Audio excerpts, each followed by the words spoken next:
It's fantastic to be here once again at another homelessness conference, the 5th, I understand. Such a commitment from so many people in so many areas to ending homelessness, which really is everybody's problem and a goal of so many of us here today, and also particularly through the Zero Homelessness Project, which is already kicking goals. So it's fantastic to see some of those changes taking place. You probably hear all these statistics endlessly, so I apologise for that, but I think they're all worth repeating. We in South Australia had 21,400 people access specialist homelessness services, and the cohorts traditionally have been thought of as older males, but clearly there's a lot of older women in that space as well, and particularly children and young people, which is of great concern. Through issues such as family breakdowns and domestic violence and people losing jobs and all the things that you'd be all incredibly well aware of, and also Aboriginal people continue to be significantly overrepresented. The Premier and I are going to be working on an Aboriginal housing strategy. That was one of our commitments that we made to publicly through Shelter SA in the lead up to the election, and we're working on a new housing and homelessness strategy for South Australia, so that will be part of that. We also know that more than 50% of people who accessed homelessness services in 2017-18 had previously accessed homelessness services. So there's a level of chronicity to people in those services. So part of the changes that we want to see, we've set up a new housing authority. So it's about having people who understand the problems, having partnerships, but also systems changes, and the systems changes can sometimes sound like the more boring end, but is going to be, I think, the bit that helps us to reshape the way that we're doing things so that we can target people more effectively, and rather than them continuing to re-enter the system, then how do we support them better in those places?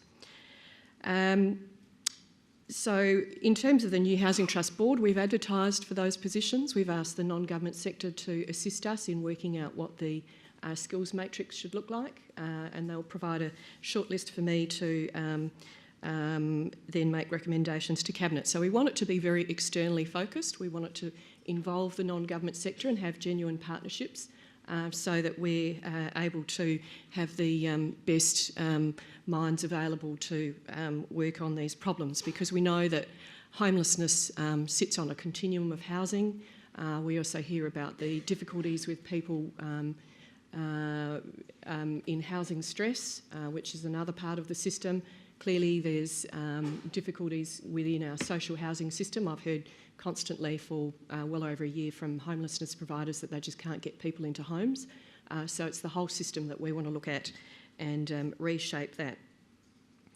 And so as part of that, then all of those partnerships are very critical, and I think Zero's really demonstrated how we can bring all the different parts of the sector together to work more effectively and to work on those specific goals in an integrated way. So if you've read today's paper, you would have seen that there's some great articles in there.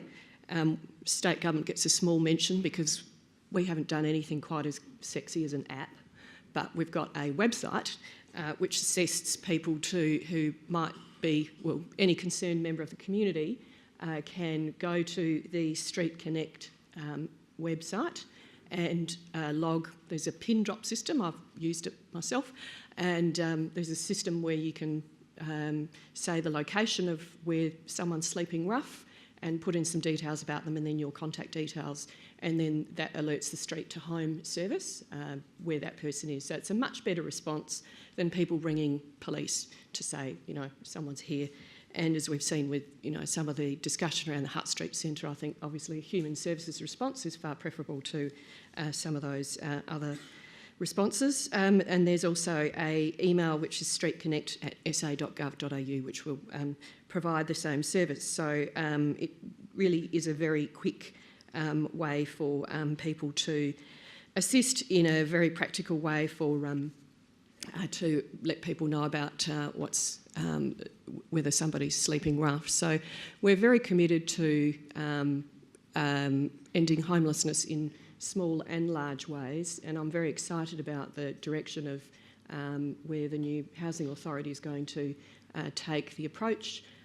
We see things as a multi-provider system. We're very excited about the capacity of the non-government sector, and we're very excited about what the Housing Authority can do as well in terms of providing better support to people who are in homelessness and in chronic housing stress situations. So I look forward to all the partnerships, and I'll be staying for some of the conference to hear what some of the other speakers have to say. But I think that we can all learn a great deal from experiences overseas. Some of that thinking I think has already been integrated into South Australian practice through Common Ground and also through the Zero project. So I think it's a fantastic opportunity that we're all here today. I hope everybody has a great day and takes away a great deal, and we move along the pathway towards ending homelessness.